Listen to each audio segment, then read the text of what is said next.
28 رجب چل پڑے شبیر کربلا، ہو گیا ویران مدینہ، مولا حسین کے سفر کربلا کا کل سامان 180 اونٹ، 126 گھوڑے، 53 تلواریں، 1 علم پاک، چند ڈھالیں، 5 ذرہ، 31 پانی کی مشقیں، 1 جھولا علی اصغر۔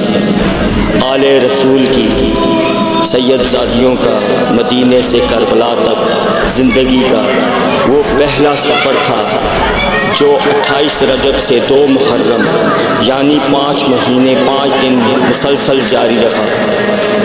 لعنت یزید تجھ پر بے شمار بے شمار بے شمار۔ ہائے مظلوم حسین